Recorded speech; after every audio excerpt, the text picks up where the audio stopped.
I hope everybody noticed that there were handouts, and get you one of those. Noah said he has several more. If somebody doesn't have one, got a few hands up there, Noah. There's more back on that podium in the front, Noah, if you need to grab them. I've tried to do that on these Science in the Bible lessons. There's a lot of information, so I think those help with following along.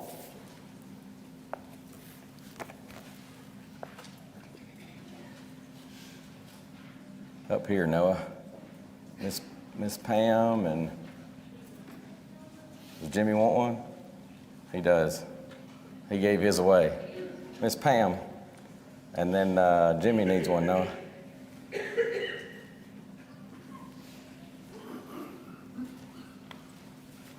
We're looking at this will be number 4 in our Science in the Bible series, this one pertaining to geology.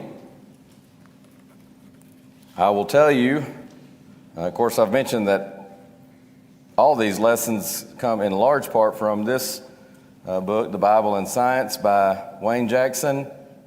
This particular lesson, there's some additional information that I got from a little book. This book is in our library. We got this when I did this series before, I believe, Ms. Novella. I'm pretty sure we did. And then there's another book that a lot of tonight's material will come from called, it's also by Wayne Jackson, called The Mythology of Modern Geology. And it's a little book, a quick read, but boy, it is a treasure trove of information. Even between these two books, even going in large part based on the outline or the format that he uses in his chapter on geology from this Bible, the Bible and Science book, there's no way to cover everything that he has, and so I would encourage you to check out those chapters. He's got quotes in there many times, even from folks who are themselves evolutionists, that at least are honest enough to acknowledge the weaknesses of the position, especially when it comes to the area of geology.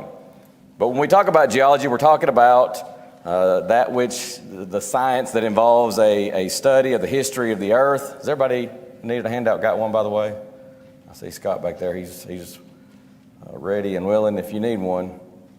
All right, I think we're good. Geology involves the study of the history of the earth, its composition, the forces that have worked upon it, and the remains of ancient plants and animals.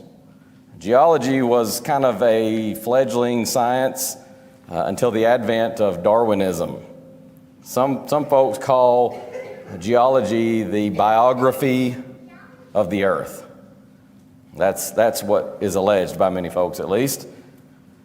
But as Brother Wayne Jackson points out in his book, it is often filled with reckless speculation, because you're dealing with many times matters that go back to very close to, if not the beginning, or beginnings we would say, of the earth.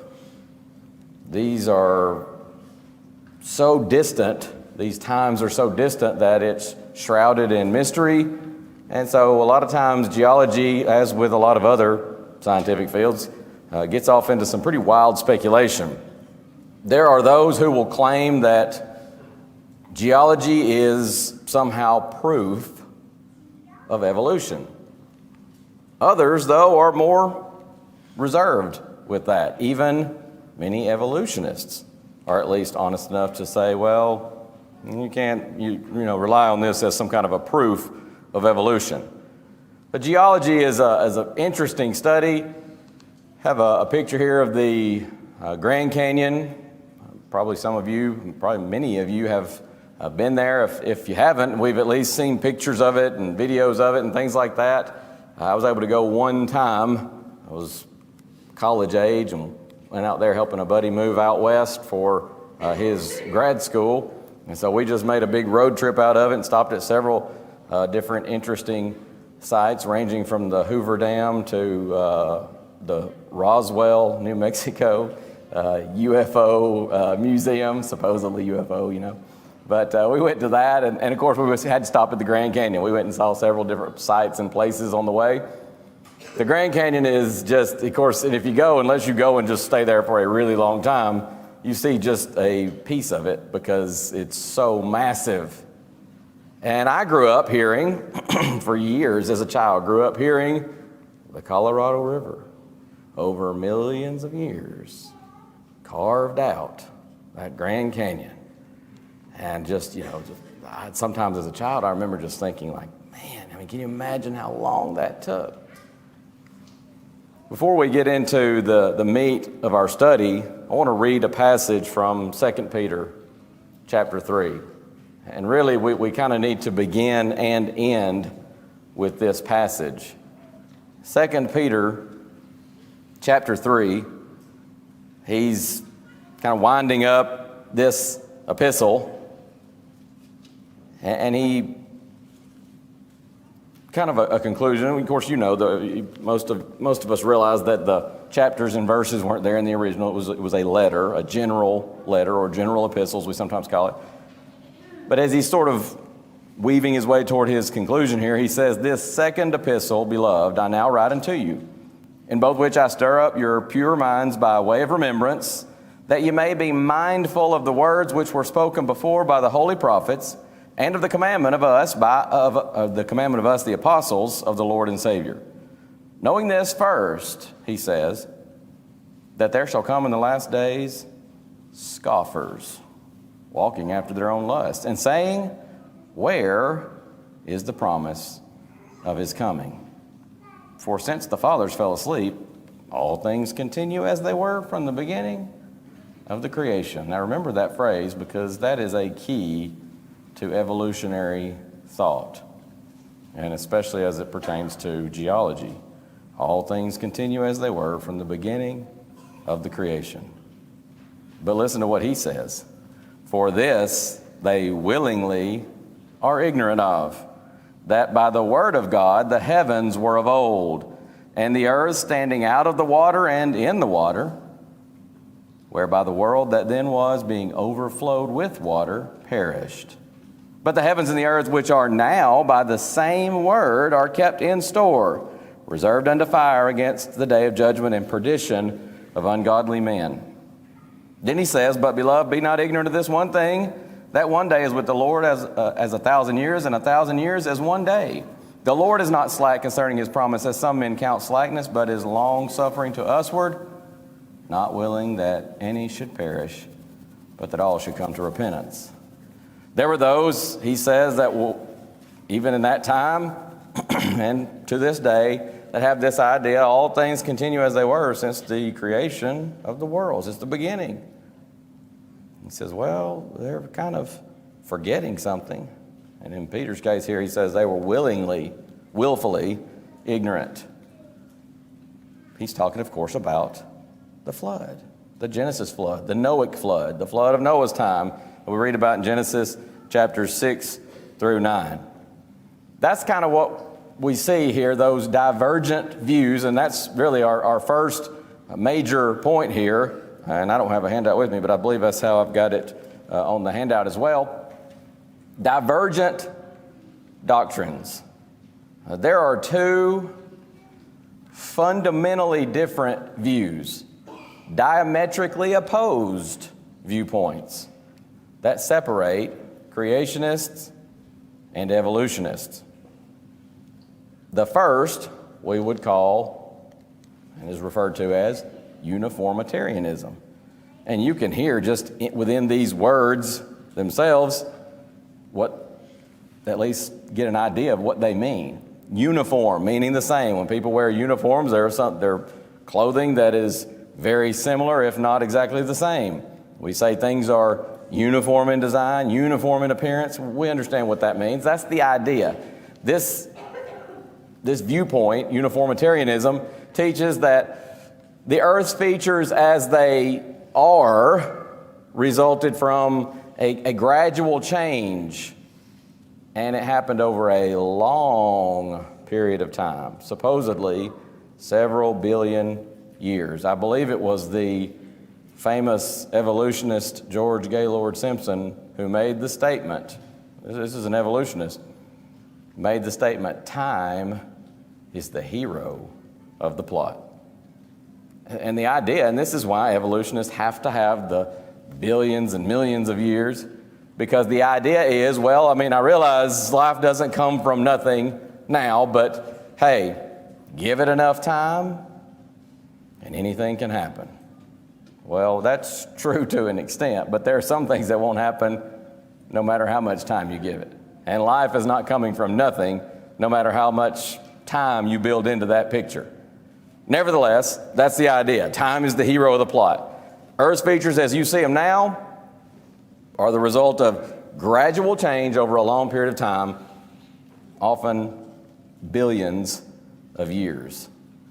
That's uniformitarianism in a nutshell. The slow processes that we now see are indicative of just how it was in the past, how it's always been, how it always will be.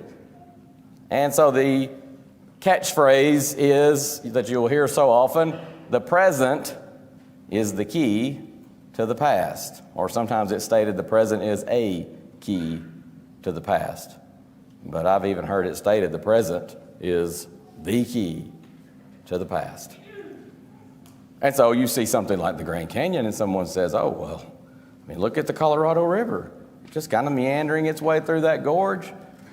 Well, I mean, that would take millions of years to carve a gorge like that, a canyon such as that, out of that rock. So, I mean, it's got to be at least millions, billions of years old, the earth that is. So you see the idea, uniformitarianism. How it is now is how it was and how it will be, uniform. In direct opposition to that, again, diametrically opposed, would be the other viewpoint, that of creationists, and that is catastrophism. Catastrophism, and again, you can see in the root there of the word is catastrophe. This is the idea that our earth, our planet, has been subject to violent global changes in the past, the most significant of which obviously would be the global flood we read about in the book of Genesis in the time of Noah. You don't need me to tell you, I don't think, that those are so different. And which viewpoint you come at it from is really going to change how it literally can change your worldview. So a lot of times, this is not just a geology thing. A lot of times this comes into play in other fields as well.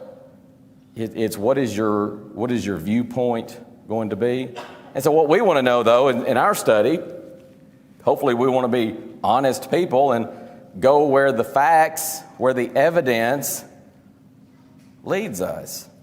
And so we ask, which fits the facts better?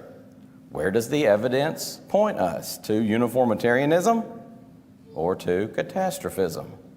That is really the crux of this study and other studies as well, but especially with geology. I don't have this on the handout. I just didn't have room to fit it on there, but I do want to mention this because this is, as Brother Jackson put it, I was trying to think of how the exact wording. I brought the book because I knew I would forget some of these things that I wanted to, just the way he words it sometimes is so well put. He says, it is here that we meet with a major contradiction in the evolutionary scheme of things. Well, there are a number of these, but here's where we meet the first one, or one of the first at least, in this particular study. There's a certain irony here because Darwinists, those pushing evolution, believing this idea that things just gradually evolved over some long period of time, and they base that all on uniformitarianism. They claim uniformitarianism, but you start talking about, well, where did life come from? Well, I mean, at some point in time, way back, remember, time is the hero of the plot. At some point in time, it had to spontaneously generate. When, and then somebody that just with a smattering of scientific knowledge, you kind of scratch your head and say, okay, well, but life doesn't come from nothing. Well, wait, that's a scientific law now, the law of biogenesis. Oh, but you don't understand. That far back, conditions on the earth were, wait for it, different. And it would have allowed for such. Oh, now hold on. You can't have it both ways, folks. Is it uniformitarianism or is it not? And so that's the irony here. They'll claim uniformitarianism, but attempting to explain this spontaneous generation, they say, well, the conditions were different in the past. There's an old saying about trying to have your cake and eat it too. It's either uniform or it's not. Processes have always been and always will be as they are now, or they weren't and aren't necessarily.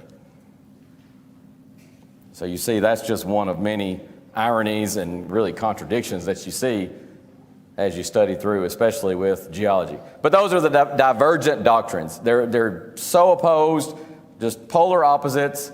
One being uniformitarianism, the present is the key to the past. The other being catastrophism. The idea that the earth has been subject to these violent global changes, the most notable of which, most significant of which, was the global flood of Noah's day. The next point we look at here is some geological gimmickry. And I say that because it helps with the alliterated heading there, but also because there is some gimmickry here, and there's some, somebody had to help me remember, was it George W. Bush that talked about fuzzy math one time in a debate or something like that? Yeah. So fuzzy math, there's some fuzzy geological stuff going on so we call it geological gimmickry. There are textbooks that contain this geologic column, it's called.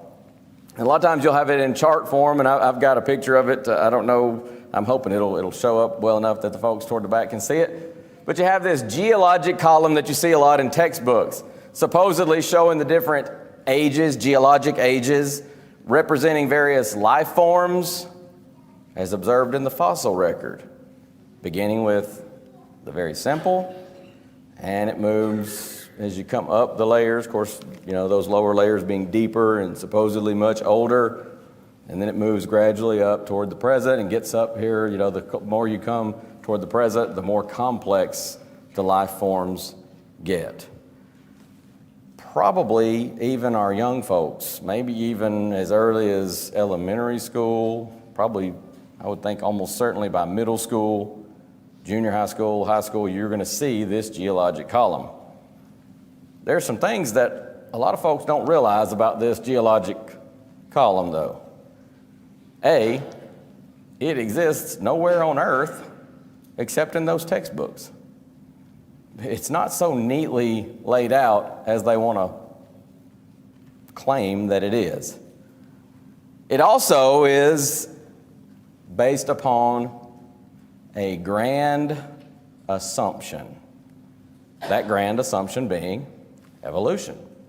Sometimes people ask me this when it comes to the age of the earth. Chad, you don't believe the earth is millions of years old, billions of years old? I absolutely do not.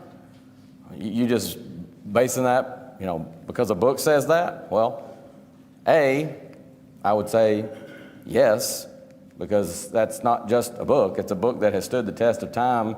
It is the anvil that has worn out many a skeptic's hammer.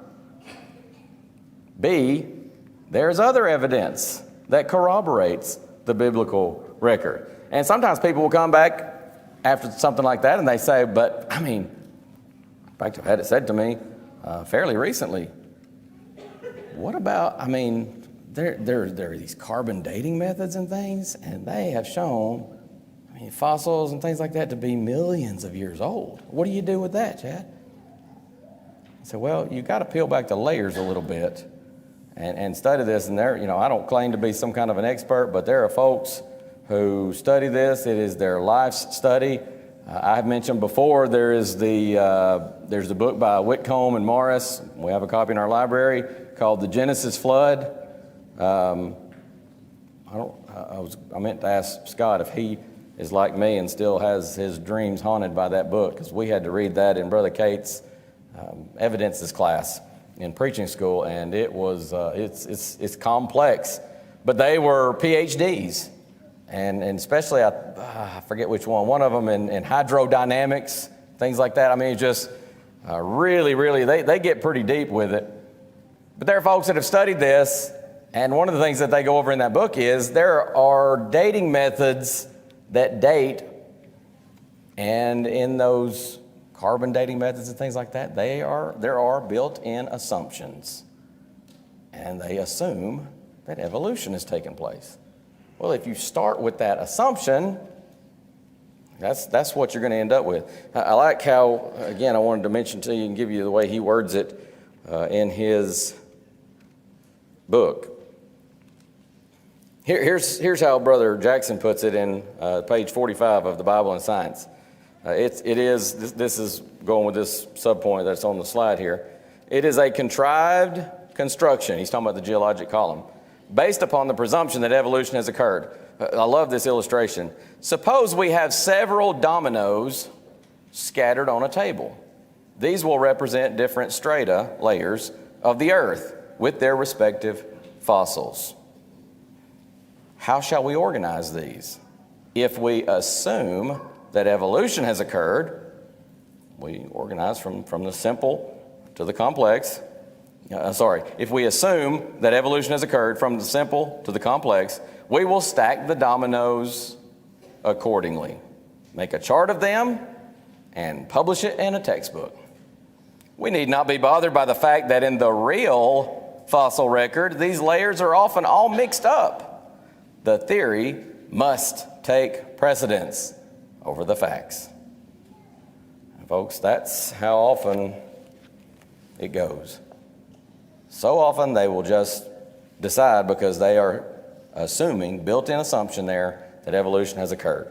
And then third, a lot of folks don't realize about this, it is contradicted by numerous facts in Earth's actual strata. Just one example here will suffice. There are others that could be given, but this is certainly a good example, and a very significant example at that.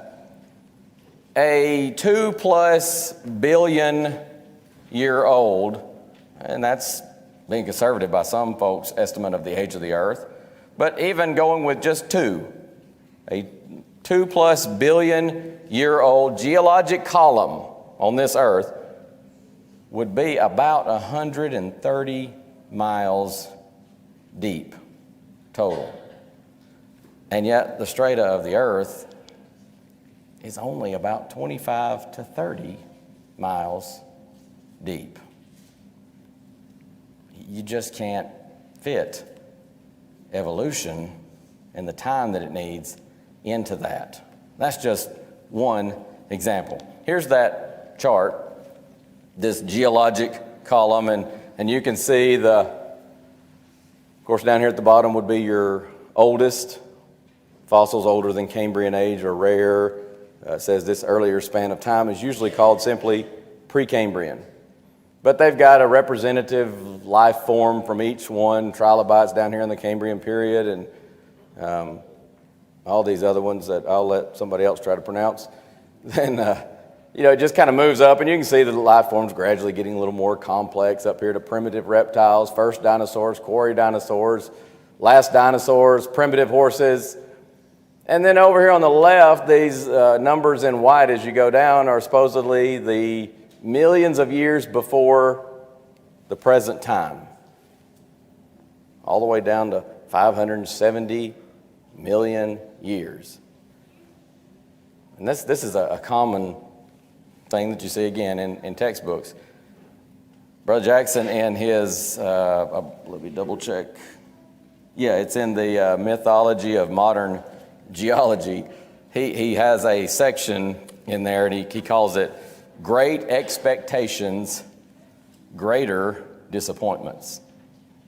Because, as he says, if the geologic timetable were true, there are several things we would expect to see in the world today, in the strata of the earth.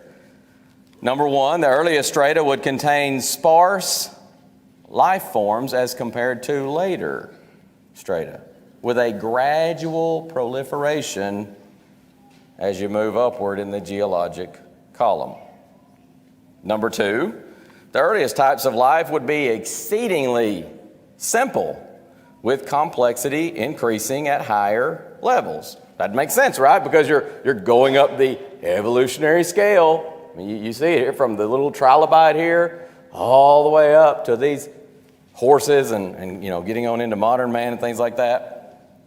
Earliest types would be simple, exceedingly simple. Complexity would move up as you go up. Number three, beginning with the lowest strata and progressing upward, we should find a largely complete ascending scale of development, a sequential chain of evolutionary advancement that could be documented by the fossil record. That's what you would expect to find, right, if evolution is true. So what exactly do we find? Well, as he puts it, great expectations, greater disappointments, at least for the evolutionist. Because what we actually find is not gradual. There is a sudden explosion of life. It's not sparse with gradual proliferation at all. It is just, as he puts it, an explosion of life. How do evolutionists explain this? It's interesting to do some reading, and he's got some quotes. Some of them simply say, well, you know what? I just don't know. I'm just not sure about that. And some of them even are honest enough to say, I'm not sure that helps the case of the evolutionist. Some of them say this: perhaps those life forms evolved in, as they put it, one enormous step. Well, like, wait a minute now. Again, time is the hero of the plot. This takes long ages of time. But when you see something that doesn't fit the pattern, oh, well, maybe they just evolved in one enormous step. That's totally contrary to the whole uniformitarianism theory, folks. And I've said before, I'll say it again, it sometimes is frustrating to study and see some of these things and the mental gymnastics that some people will go through trying to avoid the force of pretty powerful evidence just to hang on to a theory. And we can do that too. It's easy to point the finger at somebody else and say, well, that's what they're doing. But we need to be careful lest we do that ourselves. And that's why we examine these things. We want to look at the evidence. So we see a sudden explosion of life. We see an early complexity of fossils. There's complexity even very early in that strata. In fact, the earliest fossils are highly complex with no gradual change there. He mentions in the book even one of the earliest trilobites. Just trying to understand the eye of that thing wasn't. Scientists didn't even begin to understand that until something like the previous century. Just amazing complexity, where you would expect to see almost none down at that lowest level. You also see no sequential chain. There are a lot of gaps in the record, and that is telling. There's no gradual change. There's just this transition there. You don't see these links, these missing links we talk about sometimes. And we'll talk about that more in just a moment. But as equally telling, no transitional forms. So what you would expect to see if evolution were true, when you start looking at the fossil record, you see the exact opposite. And that's in a nutshell what we mean here when we say great expectations for the evolutionists, greater disappointments. We could also mention that index fossils, they supposedly identify various ages of the geologic table. Those index fossils should never reappear again. I mean, that's why they're fossilized, right? They're done, they're gone. They should never reappear again in the fossil record, and yet often they do. And then there's this thing called polystrate fossils. And these are the ones that really give them fits, because there are actually fossils, and they're not super rare. They're not the most common thing either, but they're out there, and there are plenty of them. Polystrate fossils extend across geologic layers, and sometimes many layers. Well, what do you do with that if you're going to try to hang on to this evolutionary idea of uniformitarianism? Not the best or fanciest illustration here, but just to give you kind of an example. We've talked about this before in classes and such, but picture the idea, and it's kind of funny to me because the tree has greenery on it. Obviously, a fossilized tree is not going to have greenery, but y'all just work with me, okay? But picture a tree that is found in the fossil record that spans strata. Picture it happening in a much earlier strata than you would expect to find that particular variety. Oh, it hasn't evolved yet, supposedly, and yet there it is. But it's not just in that layer, it's spanning across several. Oh, and by the way, it's upside down. That was intentional. That wasn't just my PowerPoint incompetence, okay? It's upside down. They found trees like this. And sometimes even the evolutionary scientists will talk about it, and they'll say, well, it seems that some type of upheaval happened, or some type of catastrophic event that would have caused this. This is not normal. Well, you think? What catastrophe might have caused such a thing? But again, they in the face of such powerful evidence, sometimes they continue to hang on to the theory. And it's not just that. We could also talk about humans that are supposedly new to Earth. Man is a relative newcomer to this planet. I forget the name of the evolutionist, but I read that from one evolutionist recently. But frequently, humans are evidenced in strata that is supposedly much older, even in strata of dinosaurs. There's evidence in the form of footprints, drawings, and so on. And the footprints even they've studied, and they said, is the pressure, sometimes some folks had even, seems like I talked to somebody one time, maybe I read it in a book, I don't remember, it's been so long ago, but that somebody that I acted like, well, maybe something formed that what appeared to be a human footprint.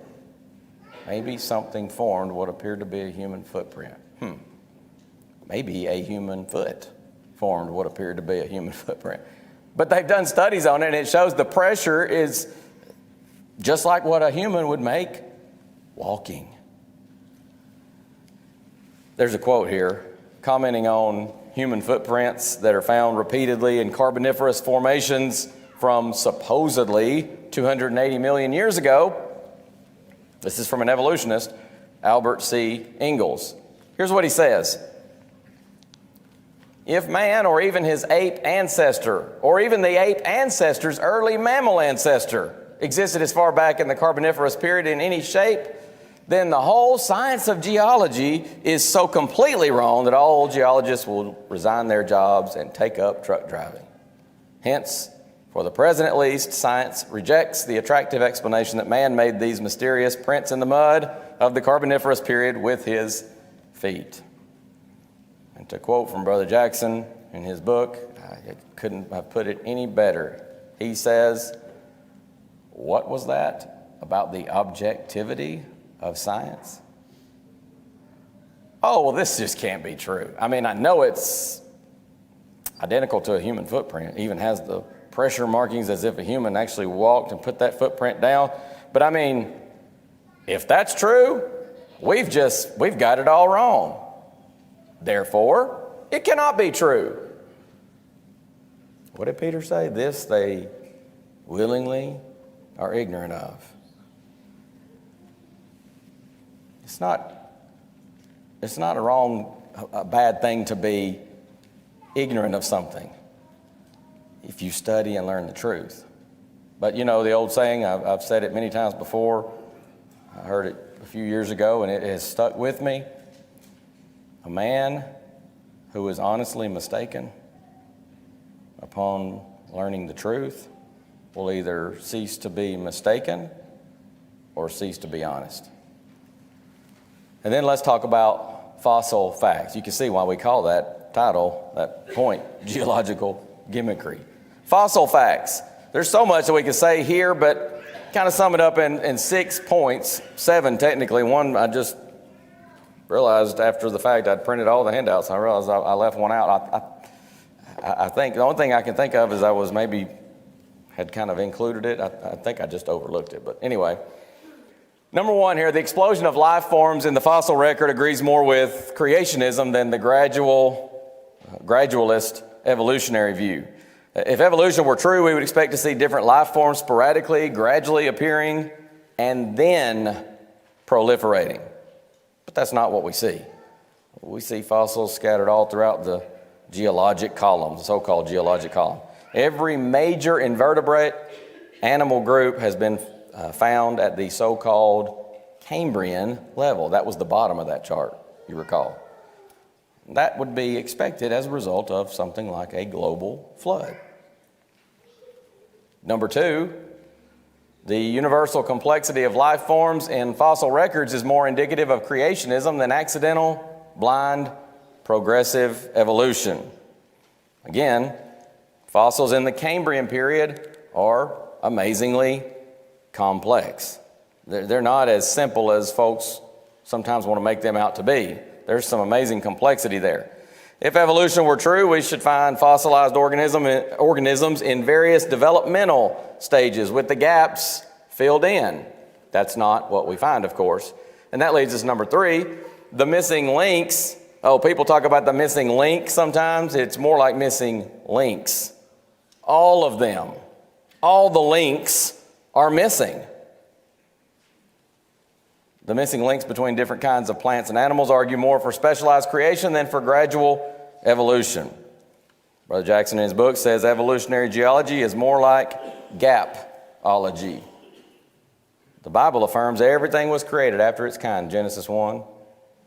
And this is strictly opposed to the idea of all living creatures descending from a solitary source through natural processes. So if evolution were true, we would expect and we would find thousands of intermediate links between the major kinds of creatures. And yet, they're not there.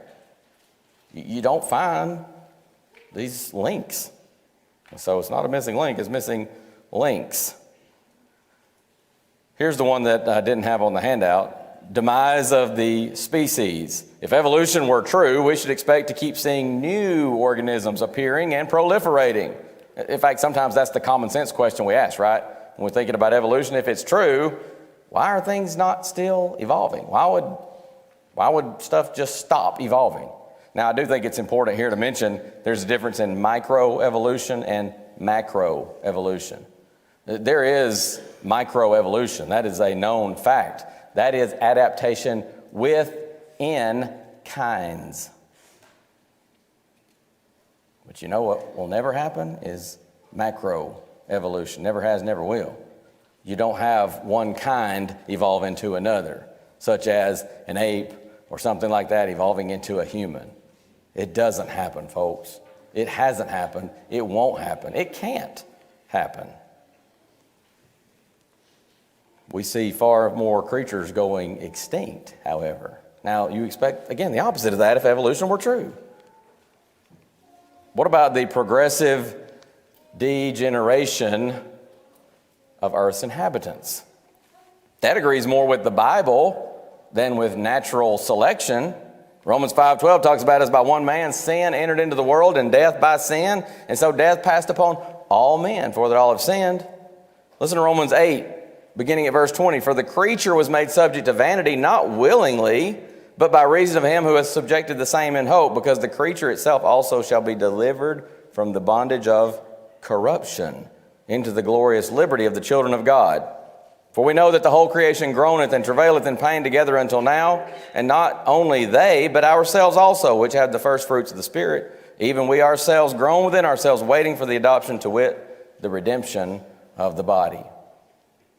The patriarchs, going back to, like in Genesis 5, pre-flood man lived far longer. You see those ages.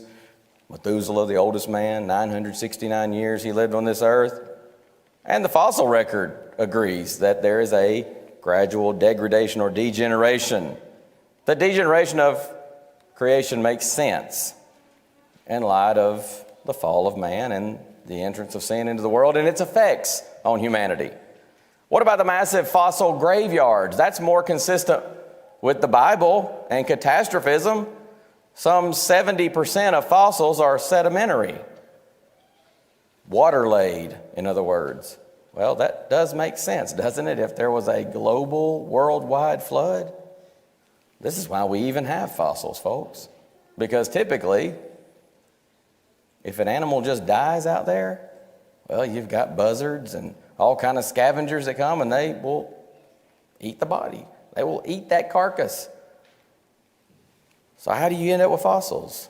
Geology suggests all fossils are deposited not slowly over time, but rapidly. And in fact, they're in massive burial sites. They're often grossly distorted, suggesting a violent death.